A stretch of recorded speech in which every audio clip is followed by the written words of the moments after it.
Now, social media platforms have created new avenues for consumers to access news and business content. And with the increasing high unemployment rate in many African countries, these platforms are offering young people an opportunity to create and sell their content online.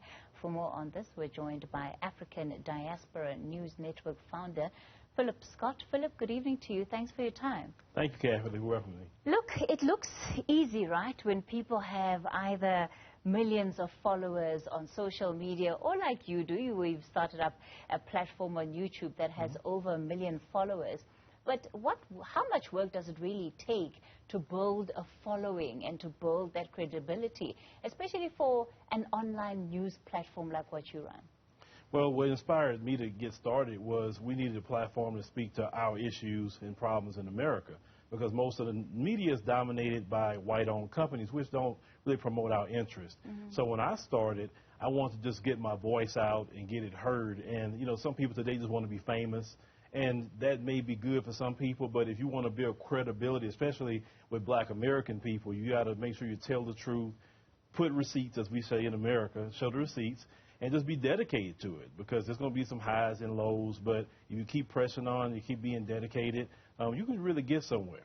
You talk about the big agencies being not just where the resources lie, but that's often where you find the advertising revenue, because they are seen as more trusted platforms of advertising by big media companies. In terms of generating your own revenue, how did you make that switch from just being a guy with a microphone who had important issues he wanted to discuss to actually saying, this is a product that I can make a living off? Well, it went from just a hobby to saying, okay, let me take this seriously. So I got with someone. They kind of helped me, you know, get it toward more of a business. And when I started taking it serious as a business, because, you know, the news and information is very important. And if you look at, especially in America, throughout the world, white people have a market cornered on that. And black people, we always try to say, can you include me? Can you tell our stories? They're never going to tell our stories, because the white media is meant for white people, period. So we want our own stories, so that we got to create that. So I said, I'm dedicating to us. And black people will support you if you show dedication and time to them. So with time, the money will come. But it can't be about just the money. It has to be about the dedication and passion, you know, for your people. And people will support you, because you mentioned revenue. You can make ad revenue, sure. People can donate to you. On our platform, we call it love offerings. But they can donate to you. People can buy products like shirts. You can have podcasting that can make money. You can do partner with other companies that maybe do trips. There's so many different things that you can do for the people to generate revenue. Do you find that you are selective in the companies that you're approaching to partner up with, particularly because of the market that you're servicing, and again, wanting to ensure that you keep the purity of the product that you're offering? Yeah, sure. We're very, very selective, because one thing I know I cannot do is mess up with my audience, because it's not the company that's going to hear it. I'm going to hear it. And if I hear it and you know, we can not have integrity with certain things, it's not going to be good. But for us, we have, you know, usually work with some great people. You know, so far it's a vetting process. Some people we not want to work with at all. But usually the people got to have the same goal in mind that we have, which is, you know, Pan-Africanism. Tell us about the kind of stories that you do profile on your channel. Well, for us, we want to tell our story. So in America, you know, there's a lot of injustices that happen in America. But not only just America, even throughout the world, because I have other journalists that's here, you know, in the African continent.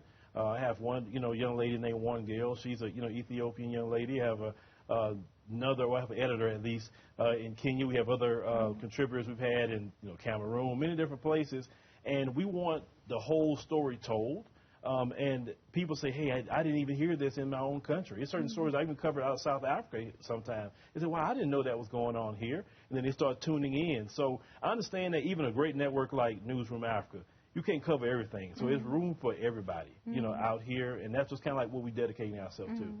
And in terms of the communities that, again, you're targeting for the storytelling, how do you ensure that their voices are clearly expressed in what your reporters are saying? Because generally, let's say, if you talk about mainstream media, a story breaks and there are these checks and balances that have to be done, and these bodies that hold us accountable. Do you find, so how does that credibility process work with a platform like yours? So basically, you just mentioned the gatekeepers that work in mainstream media. See, the beautiful thing about the internet is don't have gatekeepers. So for us, it's about connecting with the people, connecting with the grassroots. The people tell us what the stories are. And what we're finding out today in America, we in the grassroots black media is running the yard now. Stories that they didn't want to avoid, for instance, what's happening in Ukraine. The mainstream media did not cover how Africans were being put off of trains and dogs was being sent away. Now, they didn't cover that, but we on the grassroots media covered that. We banged that drum about that story. They had no choice but to pick it up because we made that story so loud. There's so many stories that we have covered over the years that has happened to black people, and it's our job in black media to cover black people. We can't depend on the CNN and the BBC. We don't care about that. It's our job. So we have to break the stories, and I'm passionate about it because anything that happened to black people, I feel it just as much as you'll feel it. They don't feel it in the mainstream media. It's not their people. Now, their people may be in Ukraine. That's why they're crying and saying, oh, well, this is Europe. This is not a third world country, saying things like that, right? So because they feel that pain. Well, we feel our pain. So that's what, pushes me and drives me to do what I'm doing. Let's talk about opportunity here because, again, the online world has opened up so much space for opportunity, but oftentimes people have mixed intentions when they're going online, and that's not a judgment call on what anybody is doing, but it just says that there are different motives for people to set up platforms. What advice would you have to young people out there who are looking at the potential and of the opportunity that they could make use of? What would you say to them to encourage them or even to advise them on how to build credible platforms that can be taken seriously and help them also make a living? Well, the good thing about online is that it creates jobs that you could not possibly get. I mean, I have seen, just through what I do, more, finance come by what we do than I could have ever asked for any kind of job. Because let's call it what it is, especially in America, it's a glass ceiling.